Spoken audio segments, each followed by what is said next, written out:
Hello, Virgos. Welcome to your weekly reading. This is for the last week of March. Can you believe it? March 25th through the 31st for all Virgos, sun, moon, rising, cross-watching. I'm going to do a little tarot reading here and a pick a card. Thank you so much for taking your time today. The World card, beautiful. Stepping into a new portal, it's a new level. It's a new cycle in your life. The World is the last card in the major arcana. It's the last card of the Fool's Journey. So it's like all a culmination of everything that's gone on. You're learning, you're leveling up, you're moving into something different, making big changes. And then you have the Ten of Swords. So I love this when I see the World, because this means that the Ten of Swords is one of those it's dead, done, and over with cards. And with the Ten of Swords, the old ways are over. It's a dawning of a new day. You're receiving blessings. Things are changing, and there's a major shift in the energy. Then you have the Moon card. So the Moon is the card of Pisces. It's also a card of tapping into your intuition, of keep pushing, keep moving, don't give up, of achievement, of reaching, what it is you want. It can also be a little bit of an anxiety card or fears. Don't let those creep in. Trust your intuition this week. And also on the 25th, so the first day of the week, we have this lunar eclipse in Libra. And it's energy that's going to be felt for some time, at least for this week, if not a little longer. And this lunar eclipse in Libra is about finding balance. It's a culmination of things. It's a new cycle, letting go of things that maybe started in October of last year. If you think about when there was a new moon last year in Libra, think about the things that were going on then and the things that you needed to end, and see if you have seen the difference in the 6-month period. Have things changed? And if not, I'm sure some things have. I'm sure they have. But whatever, this moon card says, not everything is perfect, but it's getting there. It's getting better. And then on the bottom of the deck, you have the Page of Pentacles. And the Pentacles relate to earth signs, which of course you are. So the pages are about, a new cycle again, starting anew. So maybe you have a plan on what you can do to feel more stable financially or emotionally. If you're in a relationship, you could be deciding to level up in that relationship, move in together, combine finances. It could be deciding to invest your money differently, invest your time differently, because, time is money, right? So it's focusing on the things that are bringing in stability for you, Virgos, in this week and beyond. I feel like, that Ten of Swords, as I said, that's a big ending. I'm going to just I want to pull a clarifier for the Moon card here for you, Virgos, and see what that card's all about. I feel like it's more trusting your intuition and keep pushing forward, but I'm going to see here. So yeah, okay. 8 of Pentacles, clarifying the Moon card. The 8 of Pentacles is a law of attraction card, and it says what you're focused on is what you're getting. It's a card of skill building, and it's a card of if you are graduating or you might be completing a course or something, it's your hard work is going to be paying off for you. So yeah, that Moon card, I did get that energy of, keep pushing if you're not exactly where you want to be.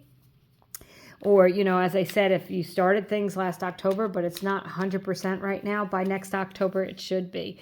Keep pushing, trust your intuition, focus on what you want with that 8 of Pentacles. That is a big card of what you're focused on is what you're getting.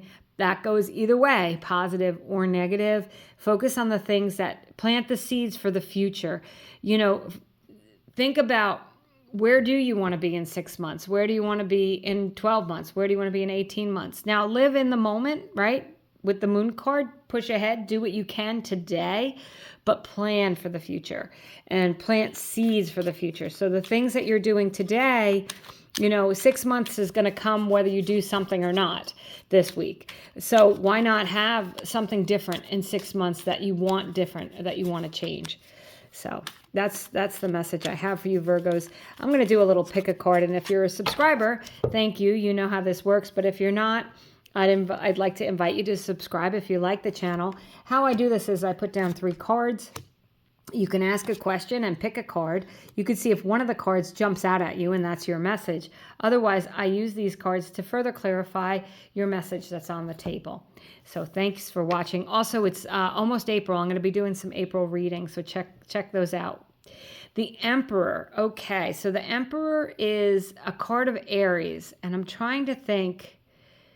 I am pretty sure that you guys showed up in Aries reading as a hermit. So if there's an Aries in your life, you may want to watch that video. But the Emperor builds empires, steady, stable, secure, lacks for nothing. Remember I said plant seeds for your future? That's what the Emperor does. He feels, but he's got a lot of confidence in what he's doing. He's got a lot of resources. And you may not have financial resources, some of you, but you still have resources. You've got your brain power. You've got your intuition, right? Tap into the things that work for you and utilize what you have and build on that with the Emperor card. The Emperor builds empires, right? So build your own personal empire. Start that this week if you haven't already. Okay, 8 of Pentacles. So I love this. This is why I use different decks, just so you know. So you've got the same message twice. So that means this is important. This is an important message for you. That law of attraction. Focus on what you want. Work towards what you want. This is that, he doesn't care about anything else that's going on. He's solely focused on making that pentacle the best pentacle it can be. So, some of you might be like laser focused on one thing in your life that's important to you. And you have to let everything else go and take the time to focus on that so that you can feel the benefits of it, whatever it is. And some of you, you may be going back to school or taking a class, definitely with the 8 of Pentacles. And then you have the Hanged Man. So the Hanged Man is a slower moving energy, but he's sacrificed the use of his limbs to gain enlightenment. And I feel like with the 10 of Swords, remember I said, there may have been things, or even the Moon card, that, you've had to sacrifice so that you can move ahead. And you might not be all the way there yet, but, you could see that the sacrifices were worth it. You could see that the things that you're doing, you're more enlightened. You're leveling up spiritually. Your bank account might be bigger than it was. You might just feel like, your emotional bank account is better than it was. That things are changing and you're feeling more enlightened. This is a spiritual energy here with the Hanged Man, but it's a slower moving energy. The Page of Pentacles is a slower moving energy. It takes a long time for this little crayfish to walk to the mountains, right? It's slow. It doesn't mean that things are going to go quickly. It just means that things are moving forward. And as I said, time is ticking. Whether you do something or not, it's going to tick. And so why not take the chance, take the time this week to focus on something that you want and that's going to be beneficial to you. The old ways are over with that 10 of Swords. Big endings. Those things may have already ended, or this week you might finally feel like, okay, I'm glad that's over. And it's redirecting you, okay? It's not 100% over, but you're redirecting you. You have the World card. You're stepping through a new portal this week and moving on. So that's what I have for you, Virgos. Thank you so much for watching. I truly appreciate you, and I hope you have a great week.